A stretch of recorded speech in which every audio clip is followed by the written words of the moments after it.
NCB ಟೈಮ್ಸ್ಗೆ ಸ್ವಾಗತ. ಅಂತ ಸಿನಿಮಾದ ಕನ್ವರ್ಲಾಲ್ ವೇಷದಲ್ಲಿ ನಟ ದರ್ಶನ್ ಹೇಗಿದೆ ನೋಡಿ the devil new look. The devil ಸಿನಿಮಾದ ಅಪ್ಡೇಟ್ಗಾಗಿ ನಟ ದರ್ಶನ್ ತೂಗುದೀಪ್ ಅವರ ಅಭಿಮಾನಿಗಳು ಕಾದು ಕುಳಿತಿದ್ದಾರೆ. ಇತ್ತೀಚೆಗೆ ಚಿತ್ರೀಕರಣಕ್ಕಾಗಿ ವಿದೇಶಕ್ಕೆ ತೆರಳುವುದಕ್ಕೆ ಅನುಮತಿ ಕೋರಿ ದರ್ಶನ್ ಅರ್ಜಿಯನ್ನ ಸಲ್ಲಿಸಿದ್ದು, ಈ ಬಗ್ಗೆ ಕೋರ್ಟ್ ಸಮ್ಮತಿಯನ್ನ ಸೂಚಿಸಿದೆ. ಈ ಬೆನ್ನಲ್ಲೇ ಇದೀಗ ಚಿತ್ರತಂಡ ಬಿಗ್ ಅಪ್ಡೇಟ್ ಒಂದನ್ನ ಹಂಚಿಕೊಂಡಿದೆ. ದಿ ಡೆವಿಲ್ ಸಿನಿಮಾದ ಬಗ್ಗೆ ಬಿಗ್ ಅಪ್ಡೇಟ್ ಒಂದು ಬಂದಿರುವಂತದ್ದು. ಸಿನಿಮಾದ ವಿಶೇಷ ಪೋಸ್ಟರ್ ಅನ್ನ ಬಿಡುಗಡೆ ಮಾಡಿದೆ. ಅಂಬರೀಶ್ ಅಭಿನಯದ ಅಂತ ಸಿನಿಮಾದಲ್ಲಿ ಕನ್ವರ್ಲಾಲ್ ಆಗಿ ರೆಬಲ್ ಸ್ಟಾರ್ ಅವರು ಮಿಂಚಿದ್ರು. ಈಗ ಅದೇ ರೀತಿಯ ಲುಕ್ ನಲ್ಲಿ ದರ್ಶನ್ ಕಾಣಿಸಿಕೊಂಡಿದ್ದಾರೆ.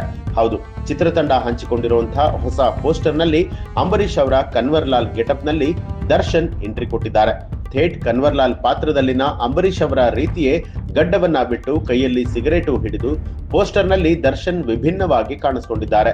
ದಿ ಡೆವಿಲ್ ಸಿನಿಮಾದ ಮಾತಿನ ಭಾಗ ಸಂಪೂರ್ಣವಾಗಿ ಮುಗಿದಿದೆ ಅಂತ ಹೇಳಿ ಚಿತ್ರತಂಡ ಅನೌನ್ಸ್ ಮಾಡಿದೆ.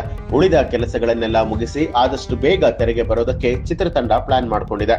ಬೆಂಗಳೂರು, ಮೈಸೂರು, ರಾಜಸ್ಥಾನ ಸೇರಿದ ಹಾಗೆ ಹಲವೆಡೆಯಲ್ಲಿ ದಿ ಡೆವಿಲ್ ಸಿನಿಮಾದ ಶೂಟಿಂಗ್ ಮಾಡಲಾಗ್ತಾ ಇದೆ. ಮಿಕ್ಕಂತೆ ವಿದೇಶದಲ್ಲಿ ಚಿತ್ರೀಕರಣ ನಡೆಯಲಿದೆ. ದಿ ಡೆವಿಲ್ ಶೂಟಿಂಗ್ ಆಗಿ ವಿದೇಶಕ್ಕೆ ತೆರಳೋದಕ್ಕೆ ಅನುಮತಿ ಕೋರಿ ದರ್ಶನ್ ಕೋರ್ಟ್ ಅಲ್ಲಿ ಅರ್ಜಿ ಸಲ್ಲಿಸಿದ್ರು. June 1ರಿಂದ June 25ರವರೆಗೆ ದುಬೈಗೆ ತೆರಳೋದಕ್ಕೆ ಅನುಮತಿಯನ್ನ ಕೋರಿದ್ರು. ಈ ಕುರಿತು ಕೋರ್ಟ್ ಸಮ್ಮತಿಯನ್ನ ಸೂಚಿಸಿದ್ದು, ಚಿತ್ರತಂಡ ಈಗಾಗಲೇ ಚಿತ್ರೀಕರಣವನ್ನ ನಡೆಸ್ತಾ ಇದೆ. ದರ್ಶನ್ ತೂಗುದೀಪ್ ಅಭಿನಯದ ಬಹು ನಿರೀಕ್ಷಿತ ಸಿನಿಮಾ ಇದು ಅಂತಲೇ ಹೇಳಬಹುದು. ಎಲ್ಲರೂ ಅಂದುಕೊಂಡಂತೆ ಆಗಿದ್ರೆ ಇಷ್ಟೊತ್ತಿಗಾಗಲೇ ಡೆವಿಲ್ ಸಿನಿಮಾ ಬಿಡುಗಡೆ ಆಗ್ಬೇಕಾಗಿತ್ತು. ಆದ್ರೆ ಡೆವಿಲ್ ಸಿನಿಮಾ ಚಿತ್ರೀಕರಣ ನಡೆಯುವಂತಹ ಹೊತ್ತಿಗೆ ರೇಣುಕಾಸ್ವಾಮಿ ಕೊಲೆ ಪ್ರಕರಣದಲ್ಲಿ ನಟ ದರ್ಶನ್ ಜೈಲು ಸೇರಿದ್ರು. ಇದೀಗ ಸಿನಿಮಾದ ಶೂಟಿಂಗ್ ಭರದಿಂದ ಸಾಗ್ತಾ ಇದೆ. ಮಾರ್ಚ್ ತಿಂಗಳಿನಿಂದ ಸಿನಿಮಾದ ಶೂಟಿಂಗ್ಗೆ ಕಿಕ್ ಸ್ಟಾರ್ಟ್ ಸಿಕ್ಕಿದೆ. ಸೆಕೆಂಡ್ ಶೆಡ್ಯೂಲ್ ಮೈಸೂರಿನಲ್ಲಿ ಶುರುವಾಗಿತ್ತು.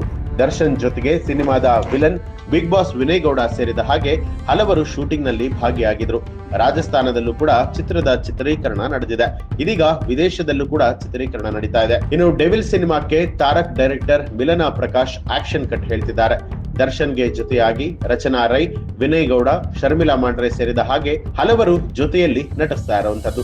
ದಿ ಡೆವಿಲ್ ಸಿನಿಮಾ ಬಗ್ಗೆ ನಿಮ್ಗೆ ಏನನ್ಸುತ್ತೆ ಅನ್ನೋದನ್ನ ಕಮೆಂಟ್ ಮಾಡಿ ತಿಳಿಸಿ. ಹಾಗೆ ನೀವು ಇನ್ನೂ ಕೂಡ ನಮ್ಮ ಚಾನೆಲ್ ಅನ್ನ ಸಬ್ಸ್ಕ್ರೈಬ್ ಮಾಡಿಲ್ಲ ಅನ್ನುವಂಥದ್ದಾದ್ರೆ ಈಗಲೇ ಸಬ್ಸ್ಕ್ರೈಬ್ ಮಾಡಿ, ಬೆಲ್ ಐಕಾನ್ ಒತ್ತಿ.